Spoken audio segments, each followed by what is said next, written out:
Hello दोस्तों, महाभारत की कहानियां पार्ट 2 में आप सभी लोगों का स्वागत है। दोस्तों, महाभारत में हम लोगों ने कृपाचार्य तथा द्रोणाचार्य का नाम तो सुना ही होगा। आखिरकार वह कौन थे और कृपाचार्य और द्रोणाचार्य पांडवों और कौरवों के गुरु कैसे बने, आइए जानते हैं। गौतम ऋषि के पुत्र का नाम सरद्वान था। उनका जन्म बाणों के साथ हुआ। उन्हें प्राणों और वेद व्यासों में जरा भी रुचि नहीं थी। वे धनुर्विद्या में इतने निपुण हो गए कि देवराज इंद्र भी उनसे भयभीत रहने लगे। देवराज इंद्र ने इनकी साधना को भंग करने के लिए नामदपी नामक एक देवकन्या को उनके पास भेजा। उस देवकन्या के सौंदर्य के प्रभाव से कृप नामक बालक उत्पन्न हुआ और दूसरे भाग से कृपी नामक कन्या उत्पन्न हुई। कृपी भी धनुर्विद्या में अपने पिता के समान ही पारंगत हुए तथा आगे जाकर पितामह भीष्म ने इन्हीं कृप को पांडवों और कौरवों की शिक्षा दीक्षा के लिए नियुक्त किया और वे गुरु कृपाचार्य के नाम से विख्यात हुए। कृपाचार्य के द्वारा पांडवों और कौरवों की प्रारंभिक शिक्षा समाप्त होने के पश्चात अस्त्र शस्त्र की विशेष शिक्षा के लिए पितामह भीष्म ने द्रोण नामक एक आचार्य को नियुक्त किया। द्रोण के साथ एक अन्य राजा का राजकुमार द्रुपद भी शिक्षा ग्रहण करता था और उन दोनों में बहुत गहरी मित्रता हो गई। उन्हीं दिनों परशुराम अपनी समस्त संपत्ति को ब्राह्मणों में दान कर महेंद्रचल पर्वत पर तप कर रहे थे।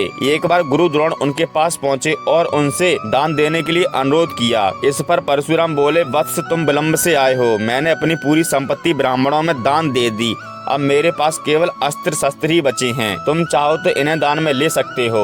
और द्रोण यही तो चाहते थे। अंततः उन्होंने कहा कि हे गुरुदेव, आपके अस्त्र शस्त्र प्राप्त कर मुझे अत्यधिक प्रसन्नता होगी, किंतु आपको मुझे इन अस्त्रों और शस्त्रों की शिक्षा दीक्षा देनी होगी तथा विधि विधान बताना होगा। इस प्रकार परशुराम के शिष्य बनकर द्रोण ने अस्त्र शस्त्र सहित समस्त विधाओं में अभूतपूर्व ज्ञाता हो गए। शिक्षा प्राप्त करने के पश्चात द्रोण का विवाह कृपाचार्य की बहन कृपी के साथ हुआ और कृपी से उनका एक पुत्र हुआ और उनके उस पुत्र के मुख से जन्म के समय अश्व की ध्वनि निकली। इस पर उस बालक का नाम अश्वत्थामा रखा गया। किसी भी प्रकार का राजश्रय प्राप्त न होने के कारण द्रोण अपनी पत्नी कृपी तथा पुत्र अश्वत्थामा के साथ निर्धनता से रहते।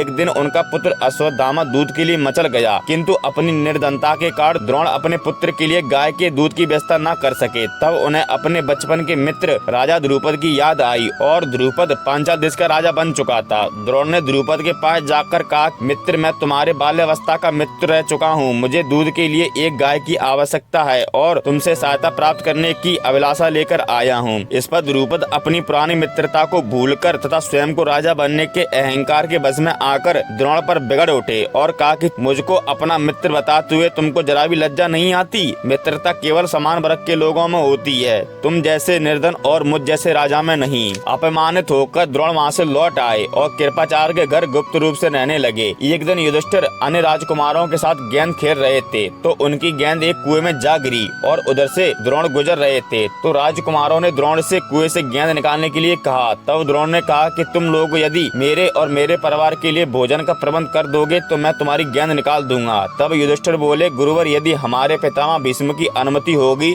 तो आप सदा के लिए भोजन पा सकेंगे। द्रोणाचार्य ने तत्काल एक मुट्ठी सींक लेकर उसे मंत्र से अभिमंत्रित किया और एक सींक से गेंद को छेदा, फिर दूसरी सींक से फंसे सींक को छेदा। इस प्रकार सींक से सींक को छेदते हुए गेंद को कुएं से बाहर निकाल दिया। इस अद्भुत प्रयोग के विषय में तथा द्रोण के समस्त विषयों में प्रखंड पंडित होने के विषयों में ज्ञात होने पर भीष्म पितामह ने उन्हें राजकुमारों के उच्च शिक्षा के लिए नियुक्त कर राज्यश्रय में ले लिया और वे गुरु द्रोणाचार्य के नाम से विख्यात हुए। दोस्तों, यह थी गुरु द्रोणाचार्य और कृपाचार्य की कहानी। इसके पहले पार्ट में हमने बताया था कुरुवंश की उत्पत्ति कैसे हुई थी, राजा दुष्यंत और शकुंतला की कहानी क्या थी। और इसी तरह महाभारती कहानियों के लिए जुड़े रहिए हमारे यूट्यूब चैनल मिस्टर खुराना जी से। तब तक के लिए जय श्री कृष्ण। मिलते हैं आपसे नए टॉपिक पर नई कहानी के साथ। तब तक के लिए जय श्री कृष्ण।